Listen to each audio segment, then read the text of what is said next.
Okay. Hello. Hi, Robin. Hello. Hey. Hello, Antoine. Thanks for letting me interview you. So this is for my Sure. master thesis about data-driven businesses. So I have like some questions for you. The first question is, could you briefly introduce the company you're working in? So thank you, Antoine, for the chance of talking about my company. So the name of the company is DRCom or Dr.com. Mm-hmm. Basically, we are a digital agency specialized in healthcare. We are supporting the big pharma companies like Novartis, Roche, Pfizer in all their digital initiatives. So all the different digital projects we are developing are targeting two kinds of audience, either the HCPs, the healthcare professionals, or the patients.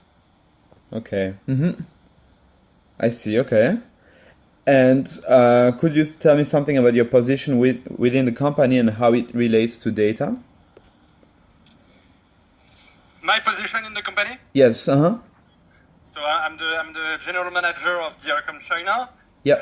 We have two offices in China, one in Shanghai and one in Beijing. Mm-hmm. So I'm managing a team of 40 people today that are mainly structured around three main pillars. The first one is what we call the thinkers. Mm-hmm. So this is all the strategic planner, the account manager, and the project manager.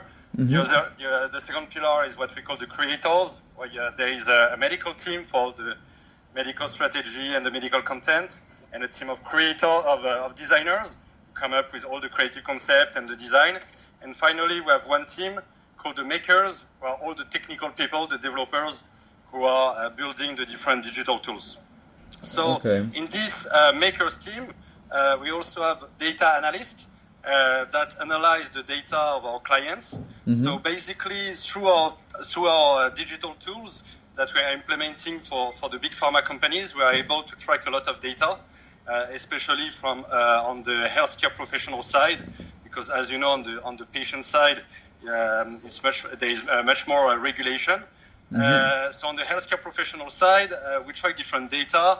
For instance, in which hospital they are working in, what kind of behavioral they have in front of the patient, what is their prescription habits, mm-hmm. and all those data we will consolidate them into database, generally in a CRM, mm-hmm.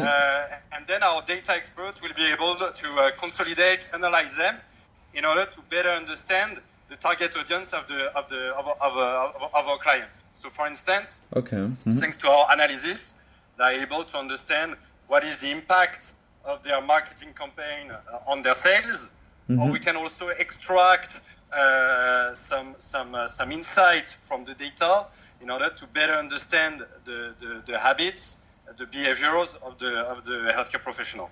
Okay, I see. Uh-huh. Ah, very nice. Okay, and when do you think of data as a revenue stream? What does it mean to your company and you personally? We know that today the value is mainly in the data. Data is critical, and that's why we decided to create this data department recently, because we were before dealing with all the implementation of the digital tools. Mm-hmm. But at the end, when you own the data, you own the value. So actually, when you talk about data, the challenge is how do you implement a strategy in order to make sure that the data you are dealing with is first updated, because non-updated data doesn't have any value. And the second thing is how do you make sure that this data is accurate? And it's especially a challenge in China because this data is captured most of the time by field force, by sales representative on the field. Mm-hmm. So you need to put in to implement some processes in order to ensure that the people who will input the data is accurate. Otherwise, the analysis will make of it will be wrong at the end. So we put the emphasis, and we are putting much more and more efforts on the data analysis and on the data tracking, because first, this is where the value is, and second, because it creates great support and service for clients. More and more clients are asking us for this kind of services. Okay, I see. I see. Okay. And does your company consider that as an asset, and does it sell data to third parties company? Like it can be B2B or B2C? Yeah. So we are selling those data to our clients. So it's mainly B2B, not B2C at all, because we are not. We are a B2B company, and all those data we are tracking, analyzing, is then sell to B2B business, and more specifically pharma companies. Okay. And how is there's no problem in selling this data? Like the users are aware of the fact that you may sell the data to third parties, right? Yeah, because that's what I told you at the beginning. We are not dealing directly with the patient data. Yep. Because there is a lot of regulation, but we are dealing with healthcare professional, physician data, and those people, they know that we are tracking different things, and they allow us to do so. So the data from the physician we are selling to the pharma companies are totally compliant. And follow the different regulation. Okay, I see. And have you heard about the business model Canvas by Osterwalder? And it's 9 Which one, sorry? The business model Canvas by Osterwalder. It's like yes. Okay. Yeah. And like based on that Canvas, could you tell me about your data-based revenue model? So what is specifically You need to give me a reminder, because I was using that when I was in business school, so I cannot really remember it. Can you give me a reminder? No, so specifically, what would be like? So the business model Canvas is divided in like 9 categories. So it's like the costs, the revenue model, the key channels, and all that. But what I'm interested specifically is the revenue model. What is it like, the pricing of the data, how you sell the data to the companies? Is there like a different type of pricing you're using, or is it like a partnership? How does it work? Yeah, so there's 2 models we are using. Either it's like a retainer we are doing with clients, so it's generally a yearly services. We align on a contract with a specific client at the beginning, and then over the year, each time they require us to analyze a batch of data that we have tracked, we do so. So that's the first one. And the second one is more like project-based. So basically, as soon as we implement a new digital tool, then during a few months we will track data, and they will ask us for one report, one consolidated analysis of those data that we deliver to the client. So either it's more like retainer over the year, or it's a one-shot project. There is those 2 different models. Okay, so you also do like kind of a consulting services based on the data you have. Yeah. Okay, I see. And usually, how do you acquire data? So you already told me a bit about it before. So what are your data sources? Is it internally, so existing data or generated data by your company, or is it externally, free data, customer provided, or other partners? So the data is only one part of our business. The scope of services we provide to the clients is much broader. Okay, yeah. And it's only external data. So first we developed and implement the digital tool that will enable to collect the data, targeting the HCPs, the healthcare professional, and then we'll track a batch of data through those digital tools that then we can analyze. Okay, I see. Okay, so it's mostly externally, as you said, through the partners, medical health specialist, yeah? Yeah, healthcare professional. Okay, and what kind of cost do you have in acquiring this data? To acquire the data, there is no direct cost. The cost is coming from implementing the digital tool, and each time we need to redevelop from scratch a new digital tool. So either it's a mobile app or web app, or what we call in pharma e-detailing, or it can be through approved email, or it can be through remote engagement. So there is a large set of tools that enable to track some data, and the cost is really about developing those tools. Okay, I see. So you don't have to pay directly the health specialist to acquire this data?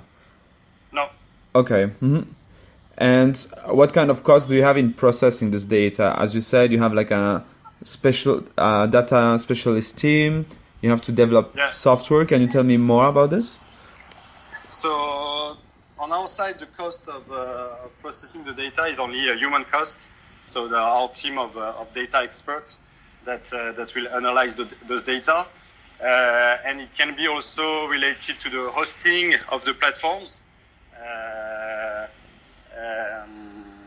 Since we need to have some partnership with some hosting servers in order to be able to analyze this data. Okay, I see. Okay, so and there's a lot of manual processes, or it's mostly automated? No, so we have some templates. It's pretty sophisticated, but we are still using Excel, and through those Excel and Access, and through those softwares and the templates that we have developed, we are able to analyze pretty quickly a huge batch of data based on the specification of the clients and what they want to know. Okay, I see. Okay, and now this question is more also about like the pricing method. So, what is your pricing method for data? Do you use more licensing, exclusivity, or other? So, the companies that want to access the data you gathered, do they have a license to your platform, or do you sell them like a batch of data and they have exclusivity on it? How does it work? So they have the exclusivity of the data because they own the data. Actually, we are not directly in contact with the healthcare professional. Yeah. We sell our digital tools to the pharma companies, and then this is the team of the pharma companies that will use our tools, our digital platforms, in order to track this data. So they own the data, and then the way we are selling them, the analysis, which is basically the brain juice, is either project-based or through a retainer over the year. Okay. What do you mean by a retainer? Retainer is when you have a long-term contract with a client that define the price for a long period, and they can use it as much as they want. So it's either project-based, one shot, or a retainer is more like a framework contract you define with your client, and then there is different specification in terms of unit price, blah blah blah, and they can use it all over the year whenever they want. Okay, I see. Oh, that's interesting. Okay, and how did you come up with the pricing method? But first we did the benchmark. We also assess our costs. We put on top of that our margin, and boom, you have the pricing. Okay.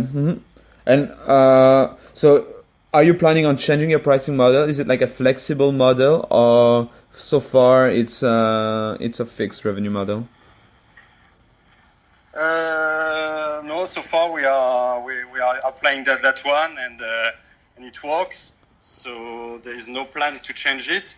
Now the pricing might be different from one client to another. So there is not like standardized pricing for all our clients. It really depends on their needs and how complex is it. And then based on different criteria, we customize the pricing for different clients. Okay, I see. Yeah. Okay, so I guess I've done like all the questions. I would still have 2 questions more, but would it be something that you would like to add based on what we discussed so far? No,